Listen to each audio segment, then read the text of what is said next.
தூத்துக்குடியில் பாஜக வேட்பாளர் தமிழிசை சவுந்தரராஜன் மற்றும் விளாத்திக்குளம் சட்டமன்ற வேட்பாளர் சின்னப்பன் ஆகியோரை ஆதரித்து முதலமைச்சர் எடப்பாடி பழனிசாமி வாக்கு சேகரித்து வருகிறார். அதனை நேரலையாக பார்க்கலாம்.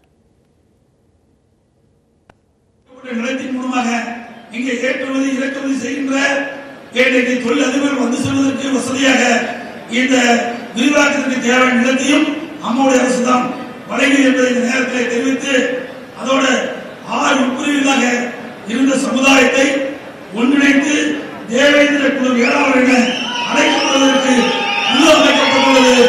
அந்த குழு பரிந்துரையின்படி அம்மாவுடைய அரசு அவருடைய கோரிக்கையை நிறைவேற்றப்படும் என்பதை இந்த நேரத்தில் தெரிவித்து நம்முடைய தூத்துக்குடி பாராளுமன்ற வேட்பாளர் நம்முடைய கூட்டணி கட்சியின் சார்பாக போட்டியிடுகின்ற மதிப்புக்கு மரியாதைக்குரிய டாக்டர் திருமதி தமிழிசை சவுந்தரராஜன் அவர்கள் படித்தவர், டாக்டர் படித்தவர், எளிமையானவர், கூப்பிட்ட கோடோடு வரக்கூடியவர். இந்த தொகுதி பலம் பெற சிறக்க மேலும் பல தொழில் வர அவரை ஆதரித்து தாமரை சின்னத்திலே வாக்களித்து பெருவாரியான வாக்கு வித்தியாசத்திலே வெற்றிட செய்ய வேண்டும். அது மட்டுமல்ல, இன்றைய தினம் தமிழ்நாடு மட்டுமல்ல இந்திய நாடே எதிர்பார்த்துக் கொண்டிருக்கிறது. இன்றைக்கு மரியாதைக்குரிய நம்முடைய வெற்றி வேட்பாளர் டாக்டர் தமிழிசை சவுந்தரராஜனை எதிர்த்து போட்டியிடுகின்ற வேட்பாளர் திராவிட முன்னேற்ற கழகத்துடைய மறைந்த தலைவர் கருணாநிதியுடைய மகன். அவர் எதிர்த்து போட்டியிடுகிறார். அவரை வெல்லக்கூடிய சக்தி நம்முடைய வேட்பாளர் ஒருவருக்கு தான் இருக்கிறது என்று தேர்ந்தெடுத்து அவரை நிறுத்தப்பட்டிருக்கிறார். அவர் வெற்றி பெறுகின்ற பொழுது தமிழ்நாடு நம்முடைய கூட்டணி முழுவதும் வெற்றி பெற்றது என்பதை எடுத்துக்காட்டுகிற விதமாக மரியாதைக்குரிய சகோதரி தமிழிசை சவுந்தரராஜன் அவர்களை பல லட்ச வாக்கு வித்தியாசத்தில் வெற்றி பெற்று இப்படி பொய் பிரச்சாரம் செய்து கொண்டிருக்கின்ற கனிமொழிக்கு இந்த தேர்தலிலே தகுந்த பாடத்தை புகட்ட வேண்டும் என்ற அன்போடு இந்த நேரத்தில் கேட்டு, அதேபோல நம்முடைய விளாத்திக்குளம் சட்டமன்ற இடைத்தேர்தலிலே நம்முடைய கூட்டணி சார்பாக கழகத்தின் சார்பாக போட்டியிடுகின்ற வெற்றி வேட்பாளர் முன்னாள் சட்டமன்ற உறுப்பினர் சகோதரர் சின்னப்பன் அவர்களுக்கு இரட்டை சின்னத்திலே வாக்களித்து அவரை பெருவாரியான வாக்கு வித்தியாசத்தில் வெற்றி பெற செய்ய வேண்டும் என்று இளைஞர்கள் வேண்டி கேட்டு வாய்ப்புக்கு நன்றி விடுகின்றேன். நன்றி. தற்பொழுது நாம் ஆளுநர் எதிர்பார்த்துக் கொண்டிருக்கிற தேசிய தலைவர்களுக்கும் மாண்புமிகு தமிழக முதல்வருக்கும் பன்னீர் ரோஜாமலை அணிவித்து தேசிய தலைவர்களுக்கும் தமிழக முதல்வர்களுக்கும் வெளியாளர் நினைவு பரிசு வழங்கப்படுகிறது.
நான் ஆளுநர் எதிர்பார்த்துக் கொண்டிருக்கிற தேசிய தலைவர் உலக மகா உத்தம நாயகன் நரேந்திர மோடி 130 கோடி ஏழை மக்கள் இந்திய தாய் திருநாட்டின் தவப்புதல்வன் நரேந்திர மோடி அவருடைய கருத்தை வெளிப்படுத்த தேசிய தலைவர் இதோ சிறப்பு மிக்க ஆற்றல் மிகு இரும்பு நல்ல பேச்சிலே கரும்பு உள்ளம் கொண்ட அடிசாத்தியவர்கள் இங்கே உரையாடுகிறார்கள். அதை ராமநாதபுரம் மாவட்ட தலைவர் முறையில் மொழிபெயர்ப்பார்கள்.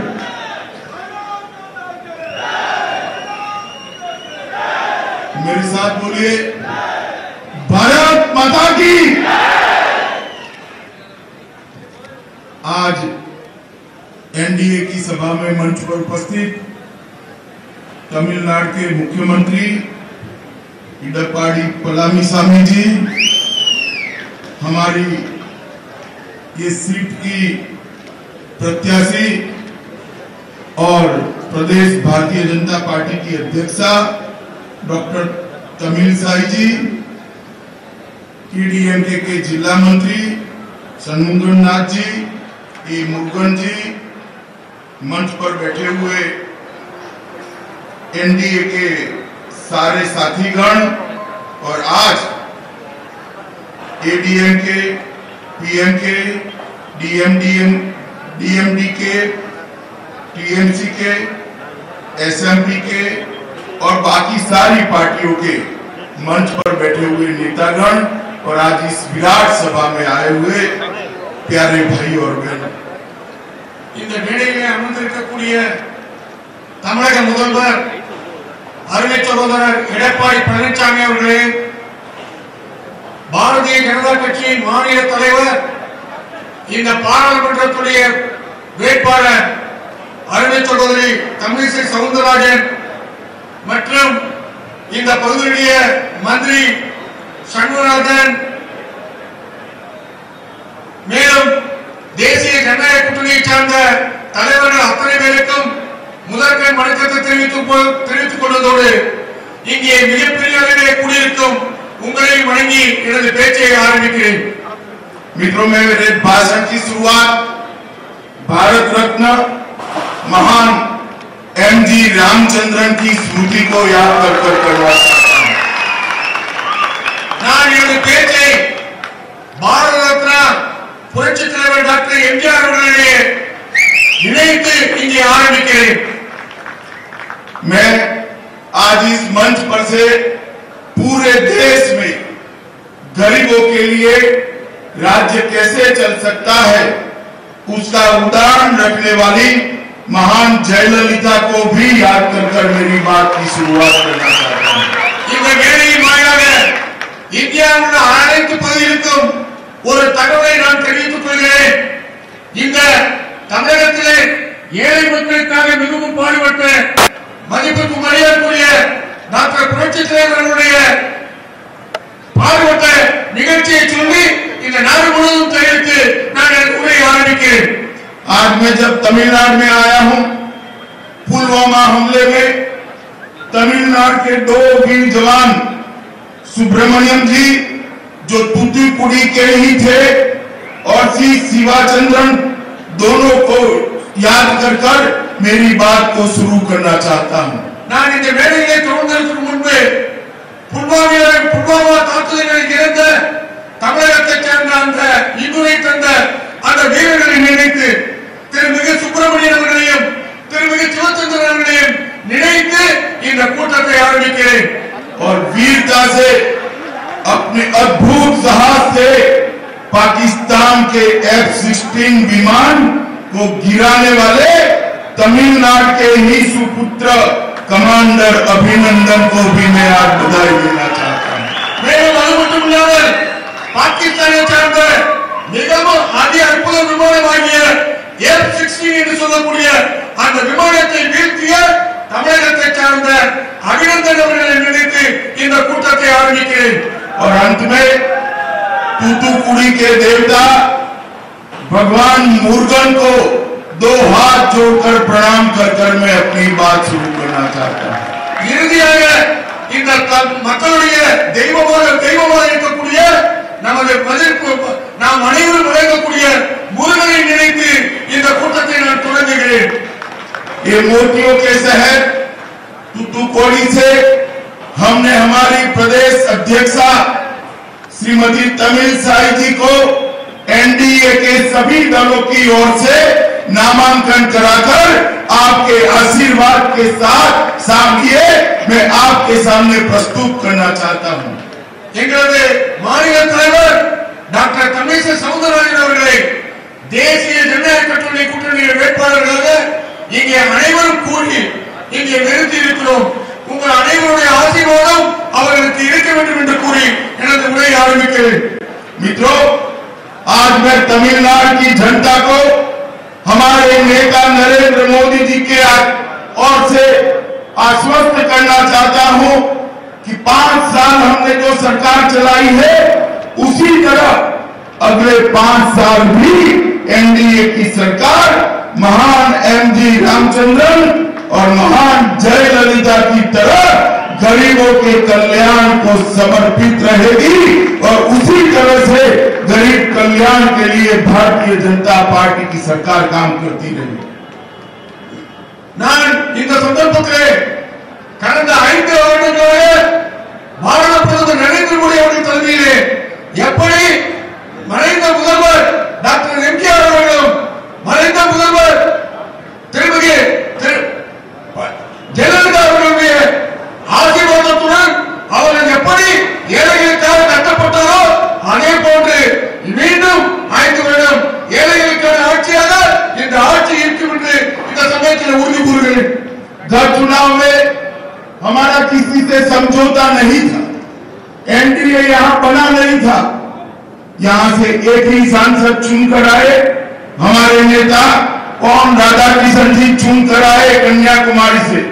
एक ही सांसद होने के बावजूद मोदी जी ने केंद्रीय मंत्रिमंडल में 2 मिनिस्टर तमिलनाडु से लिए हैं, 2 मिनिस्टर लिए हैं। இந்த கூட்டணியிலே சென்ற தேர்தலிலே நாங்கள் வந்து போட்டியிட்ட போது எங்களுக்கு எந்தவித மிகப்பெரிய கூட்டணி இல்லை. ஆனாலும் கூட எங்களது கட்சியை சார்பாக மத்திய மந்திரியாக இருக்கக்கூடிய பொன்ராதாகிருஷ்ணன் அவர்கள் கன்னியாகுமரியில் வெற்றி பெற்றார். ஆனாலும் கூட நாங்கள் தமிழகத்திற்காக 2 மந்திரிகளை கொடுத்து தமிழகத்தை கௌரவப்படுத்தி இருக்கிறோம்। एक पी राधाकृष्णन जी और दूसरे तमिलनाडु की ही बेटी निर्मला सीतारामन को रक्षा मंत्री बनाने का काम देश के प्रधानमंत्री जी ने किया। இந்த தமிழக மத்திய சபையிலே இருக்கக்கூடிய மந்திரிகளிலே ஒருவர் அறிஞர் பொன்ராதாகிருஷ்ணன் அவர்கள், இன்னொருவர் தமிழகத்தை சார்ந்தவர் உங்களது சகோதரி நிர்மலா சீதாராமன் அவர்களை பாதுகாப்புத்துறை அமைச்சராக ஆக்கி தமிழகத்தை கௌரவப்படுத்தி இருக்கிறோம்। मित्रों, नरेंद्र मोदी जी ने दक्षिण भारत को प्रतिनिधित्व देने में कोई कमी नहीं छोड़ी। केरल से हमारे कोई सांसद नहीं थे, आज केरल से 4 राज्यसभा सांसद देकर हमने दक्षिण को प्रतिनिधित्व दिया है और केरल से भी एक मंत्री को प्रतिनिधित्व देने का काम किया। சகோதரர்களே, தென் மாநிலத்தை பாரதிய ஜனதா கட்சி கவனிக்காமல் இருந்தது கிடையாது। உதாரணமாக சொல்லப்பட கேரளத்திலே 4 ராஜ்யசபா எம்பிகளை அளித்திருக்கிறோம்। அது மட்டும் இல்லாமல் அங்கிருந்து ஒரு ராஜ்யசபா எம்பியை மந்திரியாகவும் ஆக்கியிருக்கிறோம்। मित्रों, इस बार एनडीए एक मजबूत गठबंधन है। एडीएमके, पीएमके, डीएमडीके, टीएमसी और भारतीय जनता पार्टी और बाकी साथी दलों ने मिलकर एक मजबूत गठबंधन बनाया है। अभी अभी एक सर्वे के हवाले से मैं कहना चाहता हूं, आने वाले चुनाव में एनडीए का गठबंधन यहां 30 से ज्यादा सीटें, 30 से ज्यादा सीटें जीतकर एक मजबूत गठबंधन की ओर विजयी होने जा रहा है।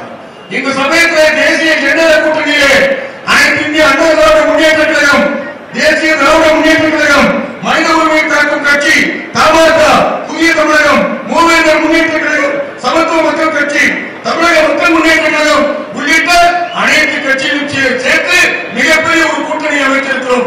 இந்த சமீபத்தில் நடக்கக்கூடிய ஒரு சர்வேப்படி, ஒரு வாக்களிப்புப்படி பாரதிய ஜனதா கட்சி தலைமையிலான தேசிய ஜனநாயக கூட்டணி 30 சீட்டுகளுக்கு அதிகமாக பெறும் என்ற தகவல் இங்கே வந்திருக்கிறது।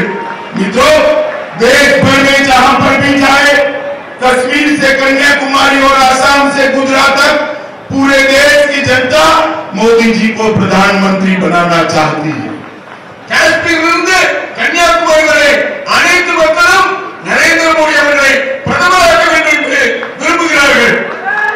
और नरेंद्र मोदी सरकार बनने वाली है, एनडीए की सरकार बनने वाली है।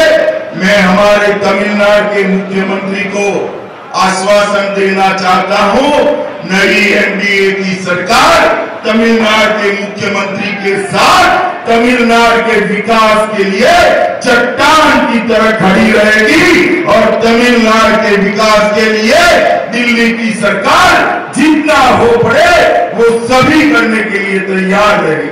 நரேந்திர மோடி அவர்களுடைய தலைமையிலான அரசு மீண்டும் கட்டாயம் அமைக்கும். அந்த சந்தர்ப்பத்திலே நான் முதல்வர்களுக்கு உறுதி கொடுத்து ஆசைப்படுகிறேன். எப்படி ஏற்கனவே இந்த தமிழகத்துடைய வளர்ச்சிக்கு நாங்கள் பாடுபட்டோமோ அதற்கு அதைவிட அதிகமாக இந்த தமிழக வளர்ச்சிக்கு எவ்வளவு அதிகமாக நிதியை கொடுக்க முடியுமோ அவ்வளவு அதிகமாக கொடுத்து இந்த தமிழக வளர்ச்சியில் பங்கு கொள்ளும் என்று இந்த சந்தர்ப்பத்தில் உறுதி கூறுகிறேன்.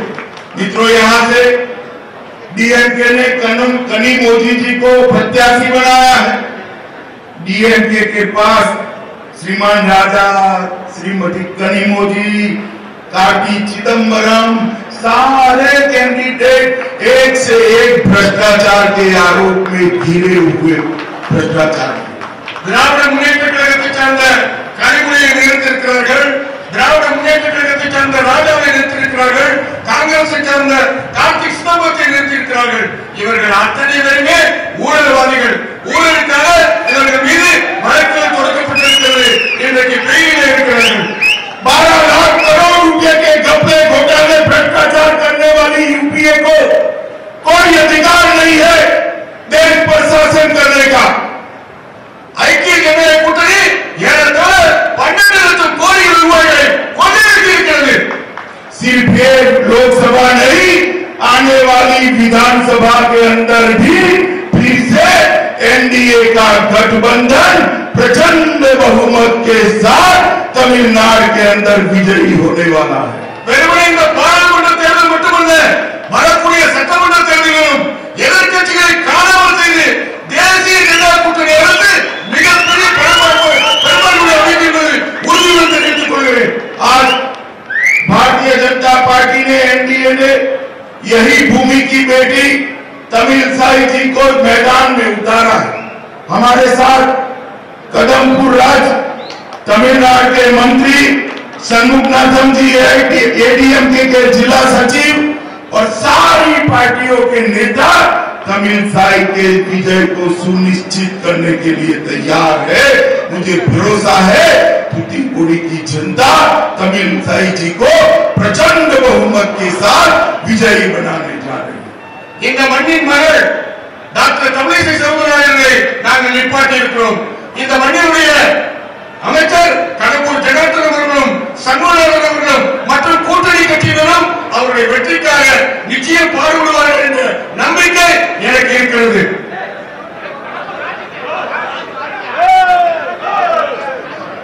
கடம்பூர் राज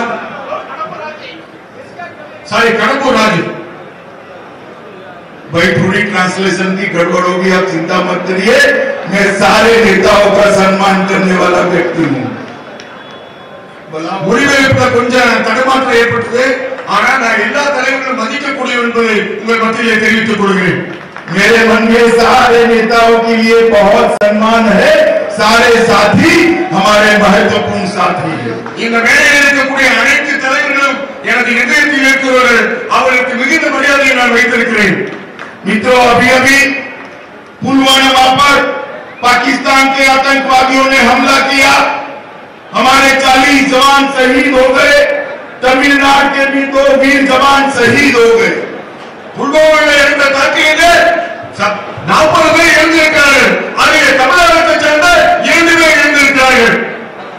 भारतीय जनता पार्टी की सरकार ने, एनडीए की सरकार ने, हमारे नेता नरेंद्र मोदी जी ने एयर स्ट्राइक कर पाकिस्तान के घर में घुसकर आतंकवादियों को बदला लेकर उनके ठिकानों को नष्ट करने का काम भारतीय जनता पार्टी के नेता नरेंद्र मोदी जी ने किया.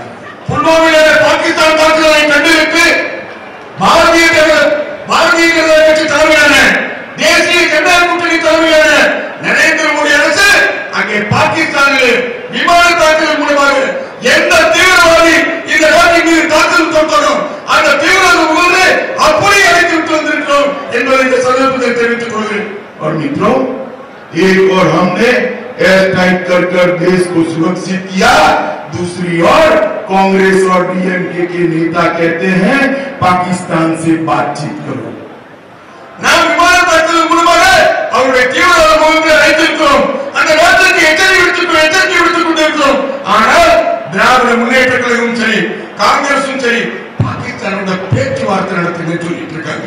आप मुझे बताओ, पाकिस्तान अगर हमारे 40 जवानों को मारता है बम गिराकर, उनके आतंकवादियों पर बदला लेना चाहिए या नहीं लेना चाहिए? पाकिस्तान நாட்டிலே வெடிகுண்டு மூலம் தாக்குதல் நடத்திக் கொண்டிருக்கிறார்கள். அவர் மீது பழிவாங்க வேண்டுமா வேண்டாமா? जरा जोर से बोलो, लेना चाहिए या नहीं लेना चाहिए? मित्रों, अभी कांग्रेस ने अपना मैनिफेस्टो डिक्लेयर किया है. मैनिफेस्टो के अंदर उन्होंने कहा है कश्मीर से अब सपा को डाउनग्रेड करेंगे, उसको थोड़ा निर्बल करेंगे. मैं पूछना चाहता हूं कांग्रेस अध्यक्ष को, जो जवान देश की सीमा पर लड़ रहे हैं, सीमा सुरक्षा बल के जवान, सेना के जवान, इनको आप बल देना चाहते हो या उनका मनोबल गिराना चाहते हो? आपके साथी कहते हैं, आपके साथी अब्दुल्ला जी कहते हैं कि कश्मीर के अंदर प्रधानमंत्री होगा. मैं आज कांग्रेस अध्यक्ष को पूछना चाहता हूं, अब सपा हटाकर, अब सपा को निर्बल कर आप क्या संदेश देना चाहते हो? आपके साथी कह रहे हैं कि कश्मीर के अंदर प्रधानमंत्री होगा. एक देश में कैसे दो प्रधानमंत्री हो सकते हैं? कश्मीर क्या भारत का हिस्सा नहीं है? कांग्रेस पार्टी ने स्पष्ट करना चाहिए कि अब्दुल्ला के बयान के साथ कांग्रेस पार्टी सहमत है या नहीं. मैं स्पष्ट कर देता हूं कि कांग्रेस कुछ भी कहे, कश्मीर भारत का अभिन्न अंग है. कश्मीर को हमसे कोई नहीं छीन सकता, कोई नहीं छीन सकता. சமீபத்திலே காங்கிரசுடைய தேர்தல் அறிக்கையை சொல்லியிருக்கிறார்கள். அங்கே காஷ்மீர் மாநிலத்திலே பாதுகாப்பு படைக்கென்று ஒரு சிறப்பு சட்டம் இருந்து கொண்டிருக்கிறது. அந்த சிறப்பு சட்டத்தை நாங்கள் வாபஸ் பெறுவோம் என்று கூறியிருக்கிறார்கள். அது மட்டுமில்லாமல் அங்கே இருக்கக்கூடிய பரகப்தர் அவர்கள் சொல்லியிருக்கிறார்கள், இங்க அடுத்த ஒரு பிரதமர் காஷ்மீரிலிருந்து வருவார் என்று கூறியிருக்கிறார்கள். நான் காங்கிரஸ் கட்சியிடம் கேட்டுக்கொள்கிறேன், கேட்க ஆசைப்படுகிறேன், இந்த பரகப்தருடைய அறிக்கையை நீங்கள் ஆதரிக்கிறீர்களா? அதை உங்களுக்கு முகமையாக தெரிவிக்க வேண்டும். எதுவாக இருந்தாலும் சரி, எந்த விஷயமா இருந்தாலும் சரி, பாரதிய ஜனதா கட்சி தலைமையிலான தேசிய ஜனநாயக கூட்டணி எந்த சந்தர்ப்பத்திலும் காஷ்மீர் விஷயத்தை விட்டுக் கொடுக்க மாட்டோம். காஷ்மீர் எப்பொழுதுமே பாரதத்தின் அங்கம் என்பதை தெரிவித்துக் கொள்கிறேன். मित्रों, यूपीए की सरकार थी, कांग्रेस पीएमके की सरकार थी, 13th फाइनेंस कमीशन आया. 13th फाइनेंस कमीशन के अंदर यूपीए की सरकार ने तमिलनाडु की सरकार के साथ बड़ा अन्याय. 13th फाइनेंस कमीशन ने तमिलनाडु इतना बड़ा राज्य है, उसको सिर्फ 94,000 करोड़ रुपया दिया. और नरेंद्र मोदी जी की सरकार आई, 14th फाइनेंस कमीशन आया, 94,000 करोड़ से बढ़ाकर 5,42,068 करोड़ रुपीस नरेंद्र मोदी सरकार ने देने का काम किया है. நிதிக்குழு யூபிஏ சர்க்கார் என்று சொல்லக்கூடிய ஐக்கிய ஜனநாயக கூட்டணியுடைய சர்க்கார் இருந்தது. அந்த சமயத்தில் தமிழகத்திற்கு அவர்கள் வழங்கிய தொகை வெறுமனே 94,000 கோடி ரூபாய் மட்டும்தான். ஆனால் 16வது நிதி கமிஷனில் 16வது நிதிக்குழுவில் பாரதிய ஜனதா கட்சி தலைமையிலான தேசிய ஜனநாயக கூட்டணி ஏறத்தாழ 5,42,068 கோடி ரூபாய் வழங்கியிருக்கிறது. இந்த சந்தர்ப்பத்தில் தெரிவித்துக் கொள்கிறேன். और आने वाले दिनों में अब तो मुख्यमंत्री जी हमारे एनडीए के हिस्सा हो गए हैं. आने वाले दिनों में इससे भी ज्यादा तत्परता के साथ नरेंद्र मोदी सरकार तमिलनाडु की जनता के साथ खड़ी रहेगी. இப்பொழுது நம்மிடம் இருக்கக்கூடிய தமிழக முதல்வர் தேசிய ஜனநாயக கூட்டணியுடைய முதல்வர் ஏற்கனவே நாங்கள் கொடுத்த தொகையை விட மிகவும் அதிகமாக தமிழகத்துடைய வளர்ச்சிக்கு நிச்சயம் கொடுப்போம் என்பதை இந்த சந்தர்ப்பத்தில் தெரிவித்துக் கொள்கிறேன். मित्रों, ये बजट के अंदर भारतीय जनता पार्टी की सरकार ने 40 लाख तक जिनका टर्नओवर है, सारे व्यापारियों को जीएसटी रजिस्ट्रेशन से मुक्ति कर दी है. उनको जीएसटी नहीं भरना पड़ेगा.